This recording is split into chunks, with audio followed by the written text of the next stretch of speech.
Some tantalizing quotes about one of Michigan's top signees and a new GM appears to be on the way. We'll get into it right here on this episode of Locked On Wolverines. You are Locked On Wolverines, your daily podcast on the Michigan Wolverines, part of the Locked On Podcast Network, your team every day. Happy Thursday. We are back in doing it. Locked On Wolverines podcast, part of the Locked On Podcast Network, now the #1 sports podcast network. I'm your man on the ground, Isaiah Hole, publisher of Wolverines Wire through USA Today Sports Media Group. Thank you to all of our everydayers who watch or listen to the show every single day. Also, a big thank you for making us your first listen. First, we'll discuss Tony Alford's quotes on Savion Hiter, which should make you swoon. And if you don't, I don't know what's wrong with you. Then Michigan appears set to hire Dave Peloquin to replace Sean McGee. I'll share why I'm uniquely ambivalent about that. And then we're going to talk some basketball in the wake of the win versus Purdue and with Duke looming this weekend. Let's start off with Tony Alford's quotes on Savion Hiter, because, I mean, to me, this is like, I understand Michigan's got a lot of running backs already, but like, so he was on the In the Trenches podcast with John Jansen, saved this for last on purpose, right? And kind of gives you a little bit of the hedging. And obviously Michigan doesn't necessarily need him to be like ready and raring to go. You're, hold on, I want to just make sure I can see actually, because I got the microphone in the way. I like my F1 logo. Just one of those things where you look at it and you just say like, I would be shocked if this guy doesn't play right away. And if he doesn't, at least you know that like next year. So it might be one of those things like you wait for the next year. Now I know like the way that Michigan fans tend to think, and you might be different. You might be sitting there saying like, Isaiah, this is not how I think. Well, based off of more than a decade of covering this team, people are mostly excited about the guy who is like next in line. That's tends to be it. That's why like Clayton Sayfie always makes fun of me, because the question that I tend to ask a lot is like, who's next? Or how have you changed? Like the person that's like starting to emerge, like what's different now compared to before? He always makes fun of me for that. But nonetheless, some of these quotes, man, incredible. Let's get into it here. I'm going to read the first one, which is long. Yeah, I think you're getting an exceptionally explosive, like off the charts explosive athlete. Powerful kid when he moves. You just watch him in some drill work and we're doing conditioning and he'll make a cut and change direction. It's impressive. Now he hedges a little bit. Now, with that being said, I don't want to get too far off the ledge here because I don't want to start putting the expectations on this young guy that all of a sudden, if they're not met immediately, he's thinking a certain way about himself, right? So there's a fine line there, right? There's a fine line letting him go and pushing him, but not giving it all to him and say, okay, we're just going to piecemeal this thing through because he doesn't have to be ready to play today. We don't play for 5 months or whatever it is in 6 months. So he doesn't need to be game ready today, but we're just going to keep moving him forward in a very methodical fashion. And then he goes back to the hype train here. But I think he's got a chance to be a special player. Time will tell when we put the pads on, but up to this point, just watching him move and interact and do things the way he learns, he's got good football IQ. And so he retains information very, very well, which is good because you know that learning curve you're talking about, he retains information. We're going to get more into the hype, but I want to go with that block. Now, granted, he said more in that block, but I personally, when I wrote the article, I separated them, because you don't want to just necessarily always have just giant blocks. Sometimes I do, sometimes I don't. But I think that one of the things here is just the idea of like, number one, we don't need to get him in right away, right? Like, like number one, it's not just right away in terms of the season, but like they literally have all this time to wait until they get to the point of the season. So I think that that's important. But just ultimately, like just you can hear like the swooning, and Tony Alford is not one of those like sunshine blower types, right? I don't remember exactly who it was that was like hyping up, whether it was, and I don't have anything against these guys. They helped Michigan win some really big games, right? But like Donovan Jeter or Josh Ross, who both had like, really important huge plays in big games once Michigan started like coming on, right? So like I'm not impugning them. I'm impugning the idea that some of the coaches would come out and act like, think of the best guy that we have ever had, and this guy is worlds better than him, right? Like that was kind of what it was, right? Like that's why I'm not singling out Josh Ross, for instance. What I'm doing is because I'm singling out the idea that they were like, hey, Devin Bush, who we just saw here, might have been the best linebacker we've had to date. Well, Josh Ross is way better than him. Like that was like the tenor that was coming out of off season. That's where I'm staying here. So Tony Alford, not a sunshine blower. That's good to know. But certainly when he's talking about just like, he said explosive twice in the first sentence. That's huge. He's mentioning awe at watching him just do the things before the pads, which is very good. But like, we knew that he was that. Okay, let's continue on. Here's what I love about him the most. He's not a typical wide-eyed freshman. I mean, he comes in and he's kind of an alpha right now, and he wants to compete at a high level. If something's not right, he'll go back and do it again without you having to say, oh, go do it. Like, no, that wasn't right. I'm going to go do it again. And he's got some of that about him, which I really like, because like I said, he's an alpha male now. So, okay, that's big because that tells you humility, because you don't always get humility with like the top guys, right? Like you get guys that come in, and we've seen it in Ann Arbor. I'm not going to name names, partially because I'm not thinking of any off the top of my head, but also because I just don't think it's fair. But they come in and they're like, I'm here. God's gift has arrived. All you other players, you can just go ahead and, anyone who was on the depth chart before me, you can go ahead and just, take yourself down, put yourself down a notch or two, because I'm here. And it happens everywhere in college football. So to get a guy that is of the caliber of Savion Hiter, who is coming in and saying, like, I know I'm not there. I need the help. Kind of reminds you of Bryce in a lot of ways, right? Because that's kind of what Bryce is doing. Like, Bryce didn't have to go and hire a new quarterbacks coach. He didn't have to, like, you could see that Bryce is trying to get better, even if the last staff didn't help him with that. But also just with this, I know a lot of Michigan fans tend to have this idea of, well, I only want guys who want to be at Michigan, and I want guys essentially like, we always talk about recruitments, and people seem to almost have like this misperception that because you've grown up loving Michigan and you've loved Michigan your whole life, that other guys who are outside of that should have also had that kind of feeling. Well, this is the next best, closest thing. When it came to staying with the class, this is what Alford said about Hiter. Says, he never blinked. Mom, Dad, Adam McCann, obviously Savion, his brother, sister, grandmother, they never blinked. And believe me, I was waiting for him to blink. I was waiting for him to blink both eyes twice.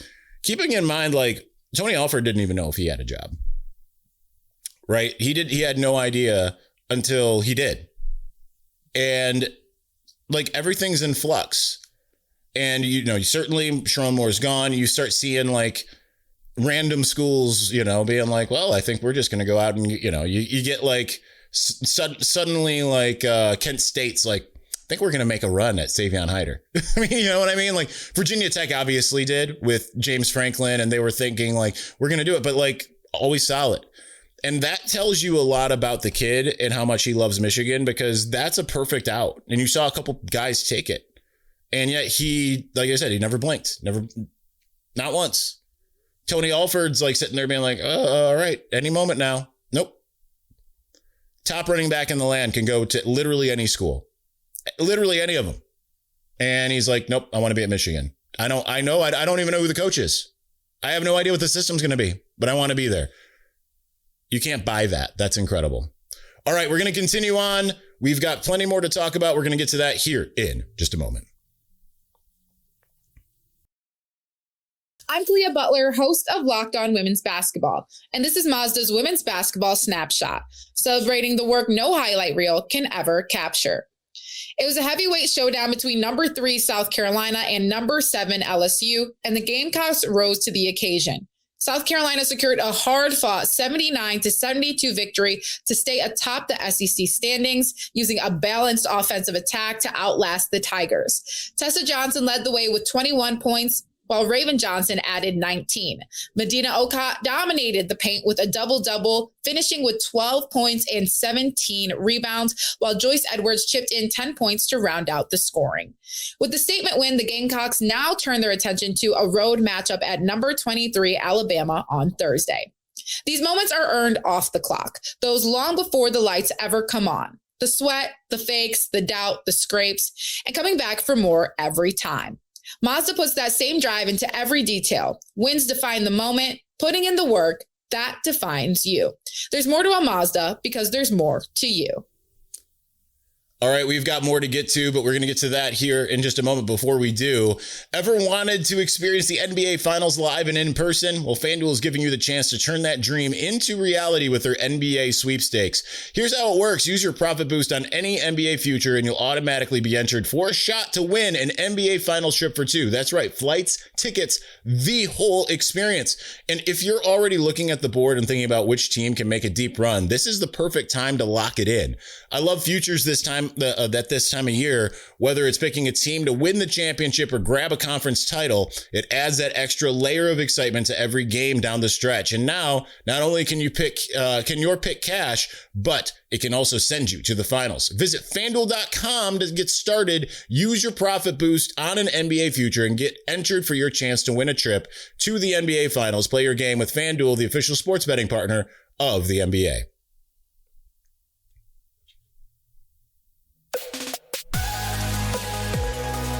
Thank you for making Locked On Wolverines your first listen. You got to dig deeper, man. You got to get into the Everydayer Club. Go ad free, but most importantly, you got to get that members-only Discord access.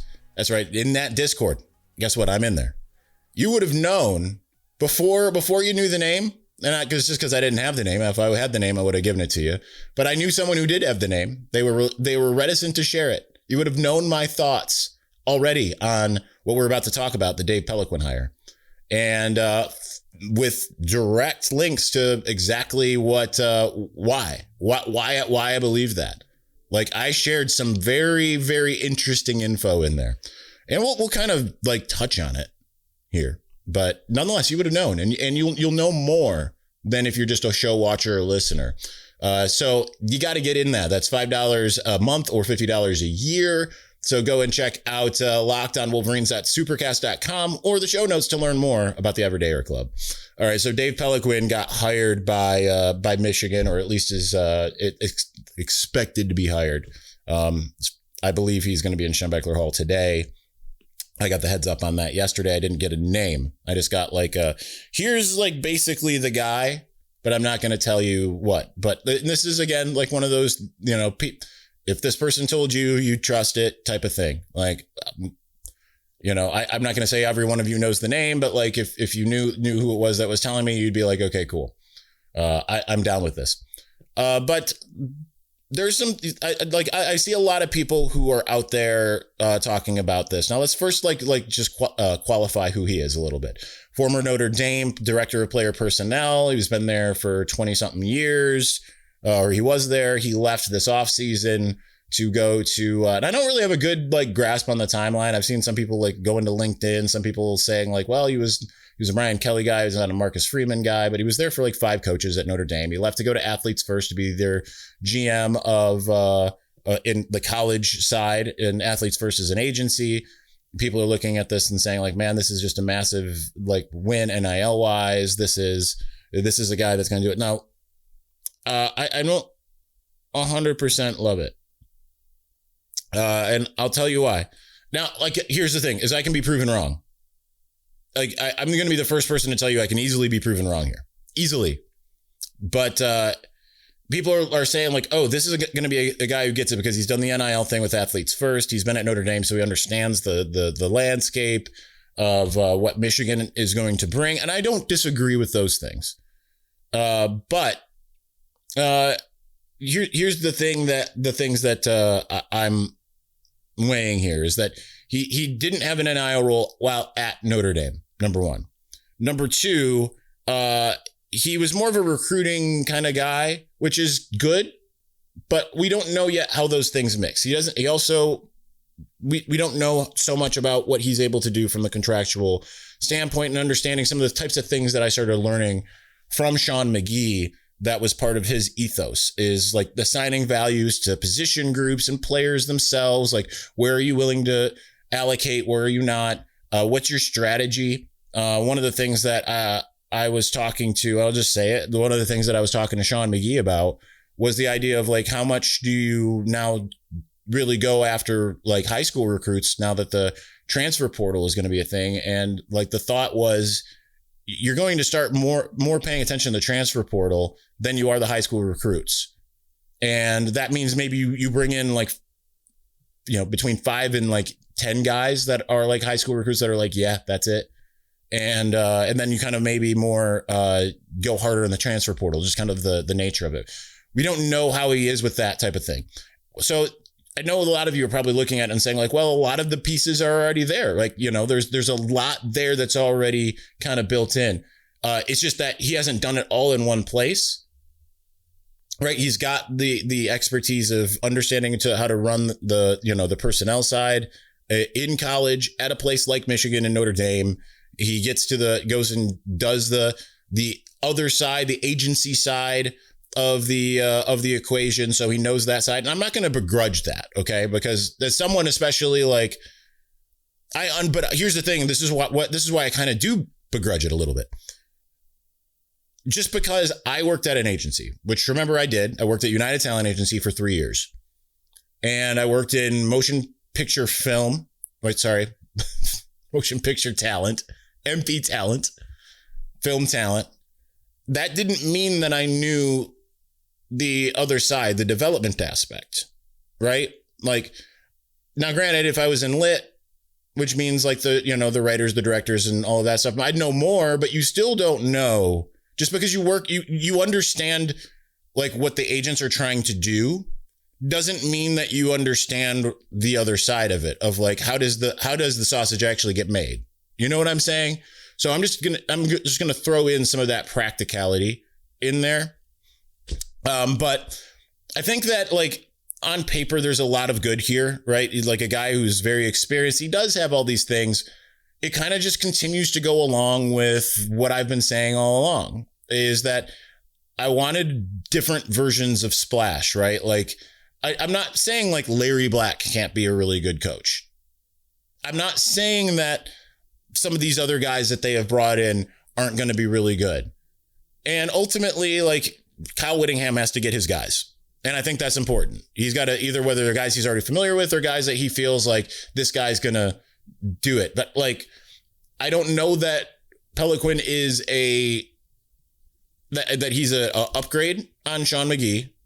Now, maybe there's just philosophy differences. I don't know. I haven't talked to anyone about this in the aftermath of the ousting on Tuesday.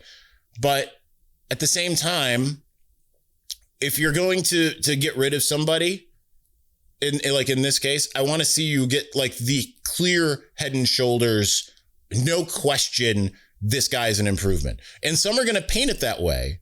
I'm not going to, which is going to be with where I've kind of stood with some of these things, going to be terrible for all the people who say that I'm just a sunshine blower. Okay. I call it as I see it. And that's just how I see it. And I hope to be wrong there, but we'll see. I am in wait and see. I'm not panning this. I'm also not praising this. That's where I'm at. All right. We've got plenty more to get to. We got some basketball to talk about, although my time is dwindling here personally, just due to time constraints. So we're going to get to that here in just a moment. But before we do, tax season doesn't have to take over your life. This year, TurboTax is making it easier than ever to just hand things off and move on with your day. With TurboTax Full Service, you can have your taxes done for you by a trusted local expert, start to finish, without the stress or guesswork. Instead of spending hours trying to figure out forms, you can meet with a local TurboTax expert in person or connect online. They handle absolutely everything from W-2s to self-employed forms and work to get you every deduction. You can upload your documents, go about your day, and get updates right in the TurboTax app. It's a huge time saver and gives real peace of mind knowing an expert is handling it. For a limited time, you can have your taxes done by a local TurboTax expert for just $150 all in. If a TurboTax expert didn't file for you last year, just file by February 28th. Take taxes off your plate and get back to your life. Visit turbotax.com/local to book your appointment today. All right, we've still got so much more to get to. But before we do, welcome to the 5-Hour Energy Flavor Draft. We're looking at every aspect of the draft to let you know which tasty flavors are the best and which might just be sleepers. 5-Hour Energy Shots give you boost with a boost.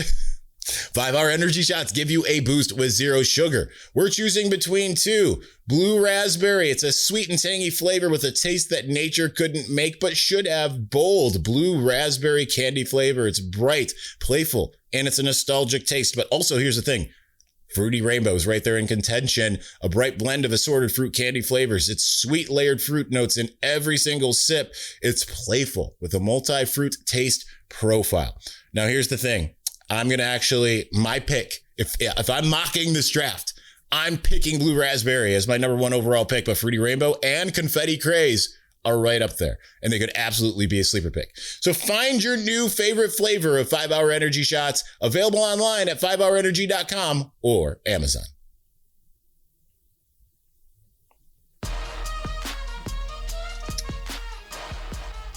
All right, we've got a couple minutes here. I've got full disclosure here. I did not get to watch the Michigan-Purdue basketball game.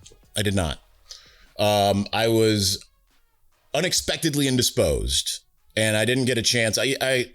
There's nothing bad. There's nothing bad that's happening here. But I was, I don't know, like maybe dehydrated yesterday. A little bloated today. You can kind of see it in my face. I don't know why. Didn't try to drink alcohol or fake alcohol or anything like that. But I've just kind of like seen clips and stuff. I plan on rewatching the game, or watching the game rather, on replay here probably today or tomorrow before we get to the Duke game. So I can't speak a lot on the game itself. But what I can say is for Michigan to go into Mackey Arena and essentially dominate is against a Purdue team that is number 7 in the country, had 4 losses coming in. And to dominate with a Daimara, dominate their bigs, hit as many threes as they did, to be as good as they were offensively. I understand there were some lulls and things of that nature, but to be able to go and do that is very impressive. And that gives me a lot of faith for what happens on Saturday against Duke. Because remember, like I said, I thought they'd split, but I also thought like there was a strong chance that they'd lose at Purdue, because it's just like, yeah, you're going into a house of horrors rather than a neutral site. You're playing a team that's like maybe not quite as good as Duke, but you're playing on their home floor with their energy. You historically, like they got ran off the court at Mackey Arena last year. So to go in and have 6 guys scoring double digits, to have Elliot Cadeau really come through well late, to have LJ Kaysen to continue to just be consistently good, to get Trey McKinney back to the point where he's doing what he's been able to do, to and to hit those three pointers. The fact that they like basically beat Purdue in almost every fashion or every metric except for turnovers. Like, yeah, there's still an issue, right? Still an issue. And free throws, not bad. They missed 5. Purdue only missed 2. But like that's a really good sign for what could come. That's a really good sign. So it's exciting. So, I'm not going to talk too much about it, but I think that I'm trying to pace myself with this Michigan basketball team, because it's like, you just never know when you get to the one and dones, but you also want to win games like this, and you want to win games like the one on Saturday. Now, the problem is that doesn't mean you win a national championship. It's just, it means something for the season. It means something for your seeding. If they win on Saturday, I mean, there's no way they're not the number 1 overall seed, which gives them the easiest path theoretically. So huge on Dusty May, just the way he's able to get this team going. It's incredible. All right, that's going to do it for us today. We will do the mailbag that I promised and whatever tomorrow. Hopefully we'll do 2 shows tomorrow, but this will be the only one for today. Anyway, that's it. Thank you so much for watching. Thank you for listening. We will talk to you again soon. Peace.